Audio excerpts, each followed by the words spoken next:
Welcome back to Wonder. We are reaching the part of the story where we are learning Via's perspective. So let's continue with Wonder Part 2. We just left at No One Even Noticed Us. Grands was one of those grandmothers who do everything with their grandkids. She'd run into the ocean if I asked her to. Even if she had nice clothes on. Oh, I'd love that kind of grandma. She would let me play with her makeup and didn't mind if I used it on her face to practice my face painting skills. She'd take me for ice cream even if we hadn't eaten dinner yet. She'd draw chalk horses on the sidewalk in front of her house. One night while we were walking back from town, I told her that I wished I could live with her forever. I was so happy there. I think it might have been the best time in my life. Coming home after 4 weeks felt very strange at first. I remember vividly stepping through the door and seeing August running over to welcome me home, and for this tiny fraction of a moment I saw him not the way I've always seen him, but the way other people see him. It was only a flash, an instant, while he was hugging me, so happy that I was home, but it surprised me because I'd never seen him like that before, and I've never felt what I was feeling before either. A feeling I hated myself for having the moment I had it, but as he was kissing me with all his heart, all I could see was the drool coming down his chin, and suddenly there I was, like all those people who would stare or look away, horrified, sickened, scared. Thankfully, that only lasted for a second.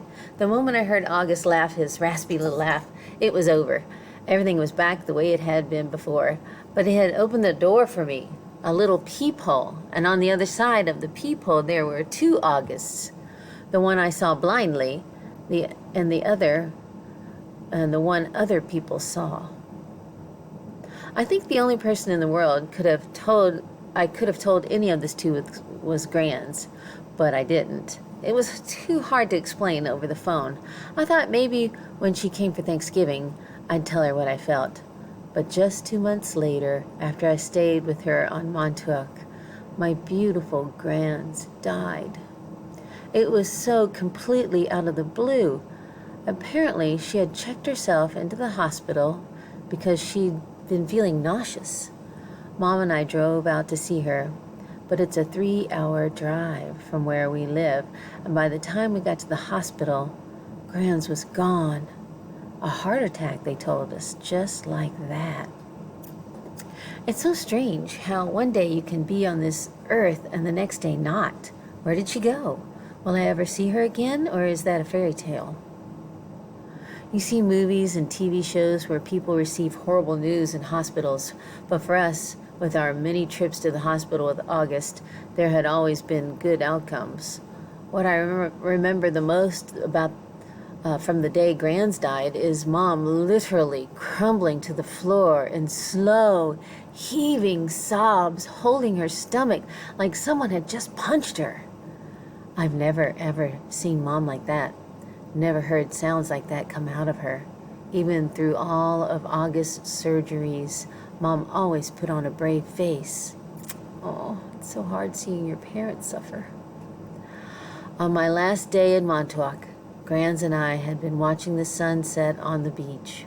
We had taken a blanket to sit on, but it had gotten so chilly, so we wrapped it around us and cuddled and talked until there wasn't even a sliver of sun left over the ocean. And then Grands told me she had a secret to tell me. She loved me more than anyone else in the world. Even August? I asked. She smiled and stroked my hair like she was thinking about what to say. I love Augie very, very much, she said softly. I can still remember her Portuguese accent, the way she rolled her R's. But he has many angels looking out for him already, Via, and I want you to know that you have me looking out for you.